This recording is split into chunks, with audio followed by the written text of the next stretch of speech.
Alright, set number 3 on Himmelsdorf, PvP leading 2-0 against the Immortals.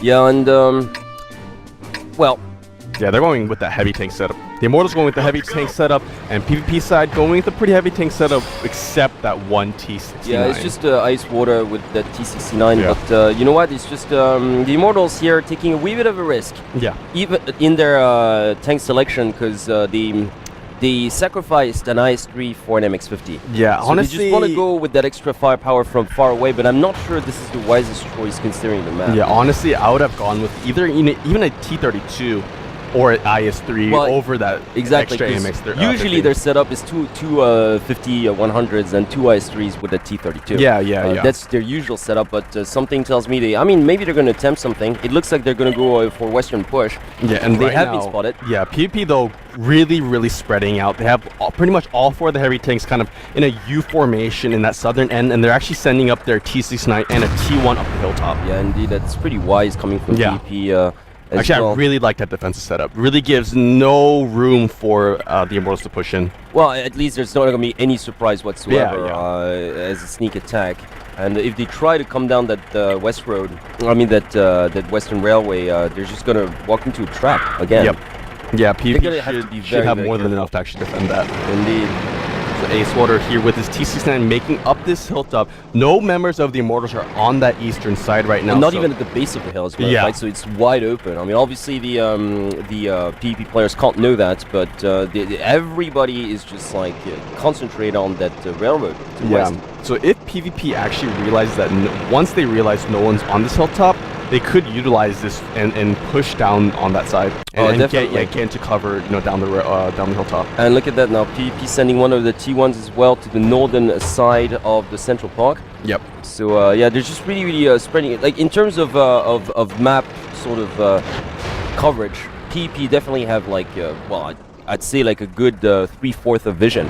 Yeah. In this entire map compared to their opponents, the Immortals. Yeah, definitely. And right now, PvP really still in that U formation down in that southern end. The Immortals still not deciding to push because they have really no idea where most of the members of PvP are. I think they. But they just let PvP spread out. I mean, look at that. Just for instance, the T1 on the northwestern side of the park is providing just so much vision by itself. And let's not forget the T69 up the hill as well. So right now, it's just. There's no way for the Immortals to go without getting spotted. Yeah, and right now PvP, they have spotted one of those T1s and a heavy tank up there in that northern area, so they know that at least a couple members of the Immortals are in that kind of northwestern corner. However, on the Immortals side, they only spotted one tank down on the southwestern corner. So, I mean, really, PvP could be anywhere, honestly. Okay, like the Immortals here, it looks like they're regrouping some more to the northwestern part. Because they were sort of like spreading all the way to the west, but right now they're just, I think they're going to concentrate their push together pretty much. I'm not quite sure it's the right idea though, because okay, they push, and let's say all their tanks get spotted, then the T69 is just going to scramble to the base for base capture with the T1, and then they have to either at least send one tank back there, and then they'll be outnumbered. Exactly, and then it's just they would lose their advantage, and not to mention it's all heavy tanks, so it would take them forever to get back to their base as well. So they gotta watch out. Yeah, they really have to be careful. They really have to be careful here.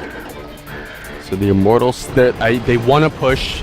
Like, judging by their movement, they want to push. They're just being extremely careful right now. They don't want to get trapped. They don't want to open up any doors for PvP because they are 2-0 down right now. Yeah, exactly. And they can't afford to just leave their base empty either. I mean, like, they're definitely pushing right now, but I'm not sure it's the wisest thing to do, to be honest. Or, I mean, I'll at least send a T1 over to the eastern side. Well, yeah, at the base of the hill, just to, at least not even at the base hill, just even at the base. Yeah, it's anywhere near their base right now, but they have all their tanks on this western side right now. Once PvP sees that, they're gonna send in that T1, they're gonna send in that T69. To be honest with you, I think PvP already knows. Yeah. By now. Maybe. I think they got the hunch. Yeah. The T1 actually might have spotted all these tanks actually pushing down there in that corner of the field. I'm not exactly sure if they spotted all of them, but definitely they spotted a couple.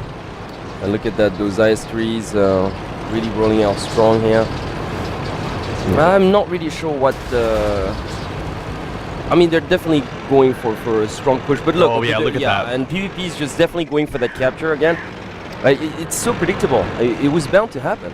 So right now, the Immortals are gonna have no option but just to come back and defend this. Yep, and the base capture has been started right Exactly. now by those two T1s. That T69 has been pulled back to defend this push, and right now the Immortals are going to push in. Well, yeah, but I mean, they're gonna have to defend. Okay, they're sending back an MX-50 to defend this, and yeah, you know what? He gets caught. Yep. He gets caught in the middle of the map, and he's gonna get taken down. Oh, he just makes it out though. But still, he alone will not be able to defend the space Yeah. on time. He gets taken down. This is game over. Yeah, It's game over. It really is. It is. I have to agree with you. It's game over. And you know what? this- I knew this was gonna happen. I called it like even 10 minutes ago. Yeah, Just yeah. Not 10 minutes ago, but like from the very get-go, it was obvious this was gonna happen. Yeah, they should have kept at least one T1 back there. I don't know why they pulled those both their T1s, in that push. They only really needed one for some vision. Exactly.